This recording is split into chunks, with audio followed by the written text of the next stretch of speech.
Lundi 19 février, bonjour à toutes et à tous et bienvenue en notre compagnie sur Grand Lille TV pour une nouvelle édition du journal de la rédaction. Comme d'habitude, on démarre par vos prévisions météo après ce beau week-end ensoleillé.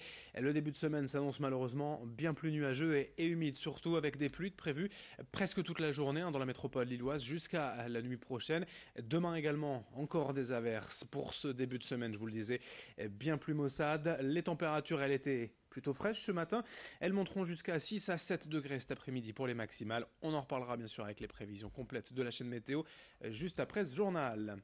L'actualité en images d'abord avec cette convention signée entre la Poste et la ville de Lille pour assurer une distribution du courrier plus écologique. Désormais, le centre-ville ne sera plus livré que par des véhicules propres type électrique, en plus bien évidemment des facteurs à pied ou à vélo. D'ici les 7 prochaines années, selon les estimations, le nombre de commandes internet devrait encore doubler, donc aussi a priori le nombre de camions de livraison. Pour éviter cela, et surtout les camions à moitié vides, la Poste s'engage à affiner ses opérations logistiques et à renforcer sa flotte avec une dizaine de véhicules roulant au GNV, le gaz naturel de ville. Tout cela pour les livreurs de colis de la Poste bien sûr, mais aussi ses filiales. Explication au micro de Vincent Vieillard. La proposition que nous faisons, c'est d'identifier un territoire, à l'occurrence le centre-ville de Lille, et sur ce centre-ville, de sanctuariser ce centre-ville et de n'y livrer qu'avec des véhicules propres. Donc le premier, bien sûr, c'est le livreur à pied, à vélo, en véhicule électrique, en véhicule à assistance électrique et en véhicule au gaz naturel de ville.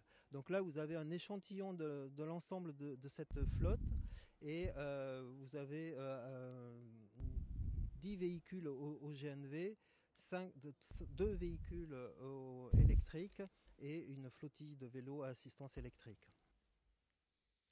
Actualité en bref, aussi en ce lundi, l'audience cet après-midi devant le tribunal de commerce de Lille entre le LOSC et l'ex-entraîneur Marcelo Bielsa. Pour rappel, ce dernier conteste son licenciement du club pour faute grave et réclame 18 millions d'euros d'indemnité au LOSC. L'avocat du club, lui, se dit serein ayant, je cite, respecté les règles depuis le début. Ce drame également dans l'actualité vendredi soir sur l'A22, une femme de 18 ans est morte renversée par une voiture alors qu'elle tentait de traverser l'autoroute. Une enquête a été ouverte. Dans cette édition, le succès flamboyant de Big Fernand, le restaurant de la rue de Béthune à Lille, devenu en quelques années une référence du burger, si bien que la société de livraison Deliveroo l'a placé en tête des restaurants les plus convoités au monde par ses clients. Reportage Céline Nuret. Tous les jours, 100 à 150 livreurs de la société Deliveroo passent la porte du restaurant Big Fernand à Lille. Une cadence qui propulse les hamburgers du Big Fernand lillois à la première place des plats les plus commandés au monde sur Deliveroo. Pour Gaylor et son équipe, cette performance est une très bonne nouvelle, plutôt inattendue. Effectivement, on était super surpris de la nouvelle. On savait qu'on faisait du bon boulot à Lille et qu'on faisait des volumes importants.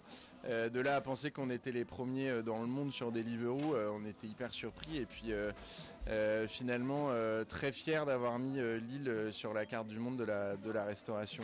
Parmi les hamburgers les plus vendus, le Big Fernand à base de bœuf, tome de Savoie et sauce cocktail reste le best-seller. Mais le Barnabé, spécialité lilloise à base de bœuf, maroilles, chicon et sauce maison, est également très apprécié. On met tout ça sur le pain. Selon Gaylor, le succès se résume en 3 mots: qualité, rapidité et convivialité. Tous les produits sont français. C'est des produits de qualité, comme la viande qui est du bœuf français, c'est de la charolaise, donc de la race à viande qui est hachée sur place. Les fromages sont au lait cru, c'est des fromages évidemment français. Le pain est fait chez notre boulanger tous les matins. Les sauces sont maison, les frites sont évidemment fraîches. Voilà. Donc la qualité des produits, c'est le premier point. Le deuxième point, c'est qu'on est rapide. On sert nos clients en moins d'1 minute. Et le troisième point, c'est un accueil chaleureux et franchouillard qui fait la réputation de Big Fernand. Un accueil chaleureux, mais attention, il faut respecter une règle chez Big Fernand. On ne demande pas un hamburger, mais un hamburger, une appellation pour insister sur le 100% français. C'est tous nos ingrédients. La viande française hachée sur place, fromage au lait cru, légumes grillés, sauce maison, herbes fraîches. À l'heure du déjeuner, ça se bouscule au comptoir. La queue s'étend jusque dehors, mais d'après Claudine, ça en vaut la peine. Les saveurs, toutes les saveurs qu'on retrouve sur un bon pain, une bonne pomme de terre bien frite, qui soit pas grasse, la viande qui a un goût de viande. On sent qu'on mange vraiment des bons produits. De bons produits accompagnés de pâtisseries maison et de bières locales, a priori la recette du succès. Et dans ce journal, également ces images du premier bar consacré au e-sport, les jeux vidéo à Roubaix. Sur place, il y a certes encore quelques travaux à finaliser, mais l'ouverture est prévue dans à peine 10 jours le 1er mars. Différents espaces de jeux sont prévus, d'abord au rez-de-chaussée pour le rétro gaming de vieilles consoles, d'anciens jeux vidéo, des PlayStation, des Xbox, ainsi qu'un espace plus familial encore dédié aux jeux Nintendo. Et puis à l'étage, une dizaine de PC pour jouer aux jeux les plus récents. Les joueurs, au milieu d'un espace détente, pourront réserver une salle de streaming dédiée notamment à la diffusion de leurs parties en ligne. À quelques jours de l'ouverture, Brieux Gorchi s'est donc rendu à Roubaix au QG Sport pour rencontrer les deux associés d'anciens amis qui se lancent dans l'aventure. Il n'y a pas d'alcool dans ce bar dû au fait qu'on veut être 100% compétition. C'est ce qu'on veut. Et forcément, qui dit compétition aussi, il faut qu'on trouve la pépite. Nous, c'est notre objectif aussi. C'est cette pépite-là, c'est comme Lionel Messi. Vous savez, c'est chez les jeunes. Quand je dis jeune, c'est entre 14 à 20 ans. C'est forcément, qui dit jeune, dit sans alcool.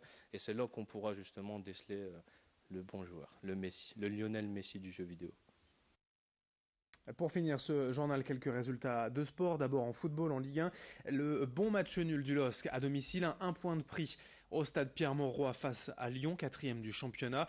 Un point, ça ne suffit pas pour se donner véritablement de l'air en championnat, pour éviter la zone de relégation. Mais vu le scénario du match, Lille perdait 2-0 à la mi-temps. Réaction et égalisation, 2 buts partout, score final pour les Lillois. Cette belle réaction d'orgueil des Lillois est quand même positive pour la suite. Le beau succès également de l'ESBVA en basket féminin. La trêve internationale n'a semble-t-il pas coupé les jambes des Villeneuvoises, vainqueurs à Nice hier 71-60. Et puis en volleyball pour terminer, la défaite malheureusement du TLM Tourcoing à domicile 3-7-1 face à Toulouse ce week-end. Défaite surprenante pour les Tourquenois, on en reparlera dans nos prochaines éditions. La suite sur Grand Lille TV, vos prévisions météo. Très belle journée à toutes et à tous.